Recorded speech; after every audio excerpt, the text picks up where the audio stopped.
বাঙালি জাতির হাজার বছরের ইতিহাস এবং ঐতিহ্যের ধারক এই আসন্ন পয়লা বৈশাখ। নতুনের আহ্বানে আমাদের এই উৎসব কেবল আনন্দ উদযাপনের জন্য নয়, বরং সাম্প্রদায়িক সম্প্রীতি এবং একাত্মতার মিলন মেলায় পরিণত হয়। আগামী পয়লা বৈশাখ 1433 বাঙালির প্রাণের উৎসব এবং এটা ভালোভাবে উদযাপিত হবে। বাঙালি সংস্কৃতির টানে নববর্ষের উচ্ছ্বাসে ঢাকা মহানগরবাসী সমবেত হবে রমনা পার্ক, শিশু পার্ক, ঢাকা বিশ্ববিদ্যালয়, বাহাদুর শাহ পার্ক, মিরপুর সাক্ষ্যমণি বৌদ্ধ বিহার, রবীন্দ্র সরোবর এবং হাতিরঝিল সহ ঢাকা মহানগরের বিভিন্ন অনুষ্ঠান স্থলে। জাতীয় এবং উৎসবমুখর এই অনুষ্ঠান যাতে জাতি, ধর্ম, বর্ণ নির্বিশেষে সকলেই নির্বিঘ্নে উদযাপন করতে পারে, তার জন্য ঢাকা মেট্রোপলিটন পুলিশ ব্যাপক নিরাপত্তা পরিকল্পনা গ্রহণ করেছে। বাংলা বর্ষবরণ উপলক্ষে রমনার বটমূলে ছায়ানটের বর্ষবরণ অনুষ্ঠান এবং ঢাকা বিশ্ববিদ্যালয়ের চারুকলা অনুষদ কর্তৃক আয়োজিত বৈশাখী শোভাযাত্রা সহ অন্যান্য সংগঠনের বিভিন্ন অনুষ্ঠান হবে। উক্ত অনুষ্ঠানসমূহকে কেন্দ্র করে ঢাকা মহানগরীকে 9টি মূল সেক্টরে এবং 14টি সাব সেক্টরে ভাগ করে ডিএমপির পক্ষ হতে পর্যাপ্ত সংখ্যক ইউনিফর্ম পুলিশ, পাশাপাশি সাদা পোশাকে পুলিশ সদস্য মোতায়েন থাকবে। গুরুত্বপূর্ণ অনুষ্ঠান স্থলসমূহ ডগ স্কোয়াড ও বোম ডিসপোজাল টিম দ্বারা সুইপিং করা হবে। নিরাপত্তা ব্যবস্থার অংশ হিসাবে ডিএমপির সোয়াট, mounted police, K9, bomb disposal team, crime scene van, DB এবং সিডিটিসির সদস্যগণও মোতায়েন থাকবে। রমনা পার্ক, সরোয়ার্দী উদ্যান, ঢাকা বিশ্ববিদ্যালয় ঘিরে ট্রাফিক ম্যানেজমেন্টের জন্য 14টি স্থানে রাস্তায় ব্যারিকেড স্থাপন করা হবে, যেখান থেকে ট্রাফিক ফ্লো ডাইভার্ট করা হবে। প্রতিটি অনুষ্ঠান স্থলের প্রবেশ মুখে আর্চওয়ে এবং হ্যান্ড মেটাল ডিটেক্টর দিয়ে মানুষের তল্লাশির ব্যবস্থা করা হবে। অনুষ্ঠান স্থল ও শোভাযাত্রার রুটসমূহ সিসি ক্যামেরা, ক্ষেত্রবিশেষে ভিডিও ক্যামেরা, স্টিল ক্যামেরা করা হবে। অনুষ্ঠান স্থলের চারপাশে এবং শোভাযাত্রার রুটে পর্যাপ্ত পরিমাণ পিকেট, ফুড পেট্রোল এবং পুলিশের লাইনিং ব্যবস্থা থাকবে। অনুষ্ঠান স্থলের গুরুত্বপূর্ণ স্থানের উপর থেকে মনিটরিং করার জন্য পর্যাপ্ত সংখ্যক পর্যবেক্ষণ টাওয়ার সহ উত্তরে ফোর্স মোতায়েন থাকবে। ডিবি এবং সিডিটিসি পর্যাপ্ত সংখ্যক পুলিশ সদস্যগণ সাদা পোশাকে মোতায়েন থাকবে। অনুষ্ঠান স্থলে হকার যাতে প্রবেশ করতে না পারে এবং অন্য কোনো অনাকাঙ্ক্ষিত পরিস্থিতি যাতে তৈরি না হয়, এজন্য আমাদের বিশেষ টিম কাজ করবে। ইফটিজিং, ছিনতাই, পকেটমার প্রতিরোধে পোশাকে পুলিশের পাশাপাশি সাদা পোশাকে পুলিশ দল মোতায়েন থাকবে। অনুষ্ঠান সমূহের নিরাপত্তায় অস্থায়ী পুলিশ কন্ট্রোল রুম স্থাপন করা হবে। রমনা পার্ক এবং অভ্যন্তরে লস্ট অ্যান্ড ফাউন্ড সেন্টার স্থাপন করা হবে, যেখানে মাইকিং এর ব্যবস্থা থাকবে।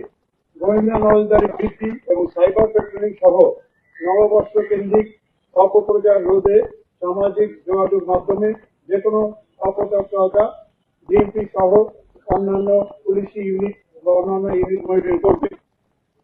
সম্মানিত নগরবাসীগণ, আপনাদের নিরাপত্তার স্বার্থে তল্লাশি কাজে আইন শৃঙ্খলা রক্ষাকারী বাহিনীর সদস্যদের সহায়তা করবেন। অনুষ্ঠান স্থলে কোন প্রকার মুখোশ, ব্যাগ, ধারালো বস্তু বা দাহ্য পদার্থ নিয়ে আসা যাবে না। নির্ধারিত সময়ের মধ্যে অনুষ্ঠান শেষ করতে হবে। অনুষ্ঠান স্থল ত্যাগ করতে হবে আপনাদের নির্ধারিত সময়ের পরে। কোন ধরনের ফানুস বা আতশবাজি উঠানো যাবে না। শব্দ কীর্তন হয় এরকম বাষ্পীয় বা ব্যবহার করা যাবে না। রমনা বটমূলে ছায়ানটের অনুষ্ঠান সকাল 5:15 থেকে 8:25 পর্যন্ত চলবে। এই অনুষ্ঠানে 3টি গেট দিয়ে কেবল প্রবেশ করা যাবে। গেটগুলো হলো অরুণোদয় গেট, রমনা রেস্তোরাঁ গেট, শিশু পার্কের বিপরীতে অস্তাচল গেট। অনুষ্ঠানস্থল থেকে কেবল বের হওয়ার জন্য দুটি গেট ব্যবহার করা যাবে। গেটগুলো হলো উত্তরায়ণ গেট এবং বৈশাখী গেট। এছাড়া তিনটি গেট, যেটা শ্যামলীমা গেট, স্টার গেট এবং বৈশাখী অস্তাচল গেটের মাঝামাঝি নতুন গেট দিয়ে প্রবেশ এবং বাড়ি উভয় কাজে ব্যবহার করা যাবে।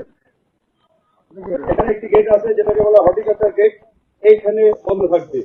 সায়ন রোডের অনুষ্ঠানে শিল্পী, কলাকুশলী, সাংবাদিক, পুরুষ এবং নারী দর্শনার্থী নির্দিষ্ট গেট দিয়ে প্রবেশ এবং বাইরে হবেন। সবাইকে তল্লাশির মধ্যে দিয়ে প্রবেশ করতে হবে। রমনা পার্ক বিকাল 5 ঘটিকা পর্যন্ত প্রবেশ করা যাবে। বিকাল 5 ঘটিকার পরে সকল গেট বাইর গেট হিসাবে পরিগণিত হবে, সেক্ষেত্রে আর ঢোকা যাবে না।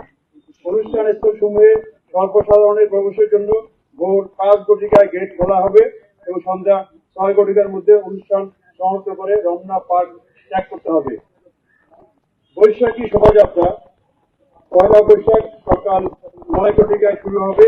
শোভাযাত্রাটি চারুকলা হতে শুরু হয়ে শাহবাগ থানা মোড় ক্রসিং ইন্টার্ন করে CSC crossing, Dhaka metro station, তিন নেতার মাজার বা দোয়েল চত্বর হতে ইন্টার্ন করে আবার বাংলা একাডেমি পিএসসি হয়ে পুনরায় চারুকলায় গিয়ে শেষ হবে। শোভাযাত্রার পুরা রুটটি নিরাপত্তা চাদরে ঢাকা থাকবে। শোভাযাত্রার পাশ হতে বিকল্প পথে শোভাযাত্রা সমবেত হওয়া যাবে না, তবে শোভাযাত্রার শেষ দিকে অংশগ্রহণের সুযোগ থাকতে পারে, যেটা আমরা সিদ্ধান্ত নিয়ে বা ঢাকা বিশ্ববিদ্যালয় কর্তৃপক্ষ সিদ্ধান্ত নেবেন। নববর্ষ উদযাপন উপলক্ষে আগামী পয়লা বৈশাখ মঙ্গলবার ভোর 5 ঘটিকা হতে পরবর্তী নির্দেশ না দেওয়া পর্যন্ত রমনা পার্ক, বিশেষ করে রমনার বটমূল, সরস্বতী উদ্যান, ঢাকা বিশ্ববিদ্যালয় এলাকা এবং আশেপাশের এলাকাসমূহে রাস্তা বন্ধ বা ডাইভার্সন দেওয়া হবে। সেই ব্যারিকেড পয়েন্টগুলো হলো যে Bangla motor crossing, hotel intercontinental crossing, police ভবন ক্রসিং, সুগন্ধা ক্রসিং, ঢাকাই চার্চ ক্রসিং, কদম পাড়া ক্রসিং, হাইকোর্ট ক্রসিং, শহীদুল্লাহ হল ক্রসিং, রোমানা চত্বর ক্রসিং, ঢাকা বিশ্ববিদ্যালয় মেডিকেল সেন্টার ক্রসিং, জগন্নাথ হল ক্রসিং, ভাস্কর্য ক্রসিং, রিক্সা ক্রসিং এবং কাটাবন ক্রসিং। এক্ষেত্রে গুরুত্বপূর্ণ কয়েকটা সড়কে যান চলাচলের জন্য কোথা দিয়ে করবে সেটা উল্লেখ করছি। মিরপুর ফার্মগেট হতে শাহবাগ অভিমুখী যানবাহন, বিশেষ করে ভারী যানবাহন সমূহ বাংলা মোটর ক্রসিং থেকে বামে মোড় নিয়ে মগবাজার ক্রসিং হয়ে গন্তব্যে চলাচল করবে। এখান থেকে হালকা যানবাহনগুলো হোটেল ইন্টারকন্টিনেন্টাল পর্যন্ত আসতে পারবে, সেখান থেকে বামে মোড় নিয়ে মিন্টু রোড হয়ে তার গন্তব্যে যেতে পারবে। গোলাপশাহ মাজার ক্রসিং বা হাইকোর্ট ক্রসিং হতে শাহবাগ অভিমুখী যারা আগে আসছেন তাদেরকে যাত্রীবাহী যানবাহন কদম পাড়া ক্রসিং থেকে রাইট টার্ন করে ইউবিএল ক্রসিং, নাইটিঙ্গেল ক্রসিং হয়ে তাদের গন্তব্যে যেতে পারবেন। সায়েন্স ক্লাব ক্রসিং হতে শাহবাগ অভিমুখী যাত্রীবাহী যানবাহন মিরপুর রোড দিয়ে Azimpur crossing, Chankharpur crossing, Bakshibazar crossing হয়ে গন্তব্যে পৌঁছাবে। এখানে হালকা যানবাহন বিকল্প হিসাবে সায়েন্স ক্রসিং থেকে বাটা সিগন্যাল ক্রসিং, কাটাবন ক্রসিং এসে ডানে বা বায়ে মোড় দিয়ে হাতিপুর বা নীলক্ষেত পলাশী ক্রসিং দিয়ে চলাচল করতে পারবে। রমনা পার্ক বা রমনা বটমূল এবং ঢাকা বিশ্ববিদ্যালয় এলাকায় গাড়ি পার্কিং এর জন্য কয়েকটা স্থান নির্ধারণ করা হয়েছে, যেগুলো হলো নেভি ঘাট হতে হলিচন্দ্র হাসপাতাল পর্যন্ত রাস্তার দুই পাশে এক লেনে মানুষের গাড়ি পার্কিং করা যাবে। মৎস্য ভবন ক্রসিং হতে সেগুনবাড়িয়া ক্রসিং পর্যন্ত এবং শিল্পকলা একাডেমির গলি, এখানে আইন শৃঙ্খলা বাহিনী বা যারা ডিউটি থাকবে তাদের গাড়ি পার্কিং করা যাবে। কাটাবন ক্রসিং হতে নীলক্ষেত হয়ে পলাশী ক্রসিং পর্যন্ত রাস্তার পশ্চিম পাশে এক লেনে জনসাধারণের গাড়ি পার্ক করা যাবে। আসলগড়ি রোড এবং সচিবালয় রিং রোড, এই রাস্তার দুই পাশেও গাড়ি পার্কিং করা যাবে। বর্ষবরণ অনুষ্ঠানে ফায়ার সার্ভিস ও সিভিল ডিফেন্সের টিম মোতায়েন থাকবে। এছাড়াও সিটি কর্পোরেশন সহ পিডব্লিউডি, স্বাস্থ্য মন্ত্রণালয়ের বিভিন্ন টিম থাকবে। স্বাস্থ্য মন্ত্রণালয়ের অ্যাম্বুলেন্স, মেডিকেল টিম, লো পুলিশের দুগুণ দল এবং সিটি কর্পোরেশন কর্তৃক মোবাইল টয়লেটের ব্যবস্থা থাকবে। পর্যটকদের সেবা প্রদানের জন্য পুলিশ সেবা কেন্দ্র স্থাপন করা হতে পারে। সম্মানিত নগরবাসীর অবগতির জন্য আমরা অনুরোধ করছি, ডাইভার্সন এবং পার্কিং স্থান সমূহ আপনারা কোথা থেকে ডাইভার্সন হবে, কোথায় পার্কিং স্থান, এটা ইলেকট্রনিক মিডিয়া প্রচার করে দিলে জনসাধারণের জন্য সুবিধা হবে। পয়লা বৈশাখের দিনে বা পূর্ববর্তী সময়ে যে কোনো অপ্রীতিকর, সন্দেহমূলক বা অস্বাভাবিক আনইউজুয়াল কোনো কিছু হলে পুলিশকে 999 বা ডিএমপি কন্ট্রোল রুম বা নিকটবর্তী পুলিশকে জানালে পুলিশ দ্রুত ব্যবস্থা নিতে পারবে।